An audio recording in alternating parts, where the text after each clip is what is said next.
കുട്ടികളെ, നിങ്ങൾ ഉറങ്ങാൻ പോവുകയാണോ? നിങ്ങൾക്കും കഥ കേട്ടുറങ്ങാൻ ഒത്തിരി ഇഷ്ടമാണല്ലേ? എങ്കിൽ വരൂ, കണ്ണുകൾ പതിയെ അടച്ച് സുഖമായി കിടന്നോളൂ. നമുക്കിന്ന് നീമോ എന്ന കൊച്ചു മീനിന്റെ സാഹസികതയുടെ കഥ കേൾക്കാം. അങ്ങ് ദൂരെ നീലക്കടലിന്റെ ആഴങ്ങളിൽ സൂര്യപ്രകാശം ചെന്നെത്തുന്ന മനോഹരമായ ഒരു പവിഴപ്പുറ്റുകളുടെ കൊട്ടാരമുണ്ടായിരുന്നു. അവിടെയാണ് നമ്മുടെ കുഞ്ഞു നീമോയും അവന്റെ അച്ഛൻ മർലിനും താമസിച്ചിരുന്നത്. വെളുത്ത വരകളുള്ള ഓറഞ്ച് നിറമുള്ള സുന്ദരൻ മീനുകളായിരുന്നു അവർ. നീമോ ജനിച്ചപ്പോൾ തന്നെ അവന്റെ ഒരു ചിറകിന് ചെറിയൊരു തകരാറുണ്ടായിരുന്നു. അതുകൊണ്ട് മറ്റു മീനുകളെ പോലെ അത്ര വേഗത്തിൽ നീന്താൻ അവന് കഴിയില്ലായിരുന്നു. തന്റെ മകനെ ആരെങ്കിലും ഉപദ്രവിക്കുമോ എന്ന പേടി മർലിന് എപ്പോഴും ഉണ്ടായിരുന്നു. കടൽ വലിയൊരു അത്ഭുതമാണ് നീമോ, പക്ഷെ നീ അച്ഛന്റെ കൈവിട്ട് എങ്ങും പോകരുത്, മർലിൻ എന്നും ഓർമ്മിപ്പിക്കുമായിരുന്നു. എന്നാൽ നീമോക്ക് കടലിന്റെ അപ്പുറത്തെ കാഴ്ചകൾ കാണാൻ വളരെ വലിയ കൊതിയായിരുന്നു. അങ്ങനെ നീമോയുടെ ആദ്യത്തെ സ്കൂൾ ദിവസം വന്നെത്തി. മർലിൻ പേടിയോടെയാണെങ്കിലും നീമോയെ സ്കൂളിലേക്ക് അയച്ചു. അവിടെ വെച്ച് പുതിയ കൂട്ടുകാരെ കണ്ടപ്പോൾ നീമോക്ക് വളരെ ആവേശമായി. കൂട്ടുകാരുടെ കൂടെ നീന്തുന്നതിനിടയിൽ താൻ വലിയൊരു ധൈര്യശാലിയാണെന്ന് കാണിക്കാൻ നീമോ ആരും കാണാതെ ദൂരെയുള്ള ഒരു വലിയ ബോട്ടിനടുത്തേക്ക് നീന്തിപ്പോയി. അച്ഛൻ മീൻ ദൂരെ നിന്നിത് കാണുന്നുണ്ടായിരുന്നു. അച്ഛൻ നീമോയെ തിരികെ വിളിച്ചെങ്കിലും അവൻ കേട്ടില്ല. പെട്ടെന്ന് കടലിനടിയിൽ നിന്ന് ഒരു മനുഷ്യൻ പുറത്തേക്ക് വന്ന് ഒരു വല ഉപയോഗിച്ച് നീമോയെ പിടിച്ചു. മർലിൻ കരഞ്ഞുകൊണ്ട് ബോട്ടിന് പിന്നാലെ നീന്തി.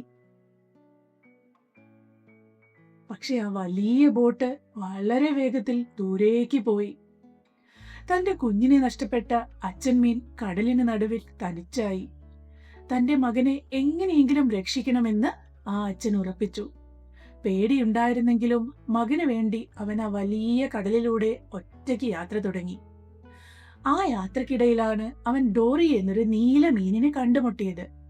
ഡോറിക്ക് വലിയൊരു പ്രശ്നം ഉണ്ടായിരുന്നു. അവൻ കാര്യങ്ങൾ പെട്ടെന്ന് മറന്നുപോകും.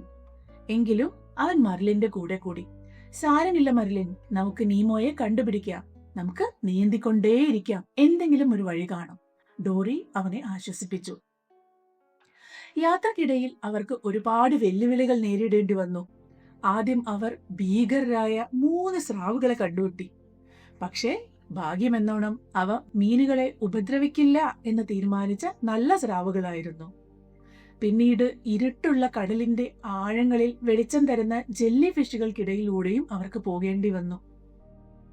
ജെല്ലി ഫിഷുകളെ തൊട്ടപ്പോൾ മർലിൻ തളർന്നു പോയെങ്കിലും നീമോയോടുള്ള സ്നേഹം അവനെ മുന്നോട്ട് നയിച്ചു. ഒടുവിൽ 100 വയസ്സുള്ള ക്രഷ് എന്ന കടലാമയും അവന്റെ കൂട്ടുകാരും അവരെ സഹായിക്കാനെത്തി. കടലിലെ വേഗമേറിയ നീരൊഴുക്കിലൂടെ അവർ മർലിനെയും ഡോറിയെയും നീമോയുടെ നഗരത്തിന്റെ തീരത്തേക്ക് കൊണ്ടുവിട്ടു.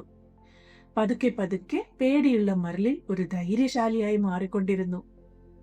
ഈ സമയം നീമോ നഗരത്തിലെ ഒരു ഡോക്ടറുടെ മുറിയിലുള്ള ഒരു അക്വേറിയത്തിലായിരുന്നു.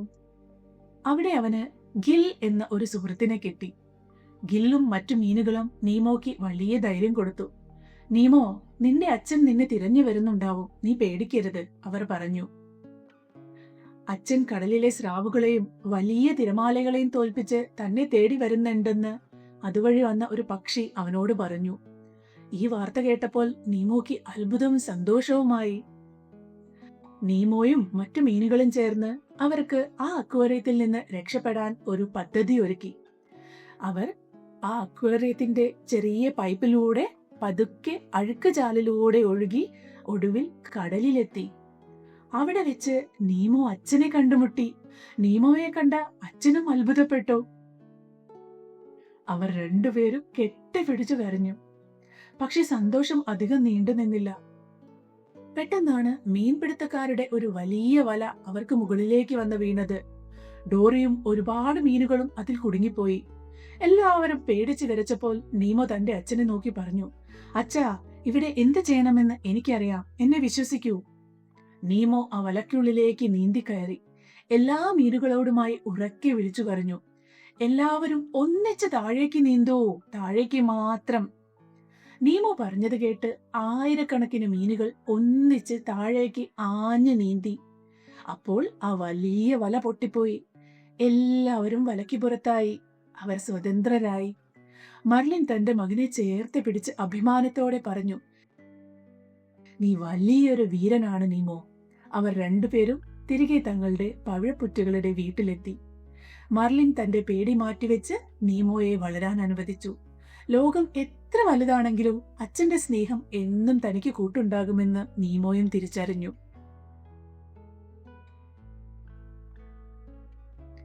അങ്ങനെ ഈ കഥ ഇവിടെ കഴിഞ്ഞു. ഇനി കണ്ണുകൾ പതുക്കെ അടച്ചുറങ്ങിക്കോളൂ. സ്വപ്നത്തിൽ നമുക്ക് നീമോയുടെ കൂടെ മനോഹരമായ പവിഴപ്പുറ്റുകൾക്കിടയിലൂടെ നീന്തി നടക്കാം. ശുഭരാത്രി.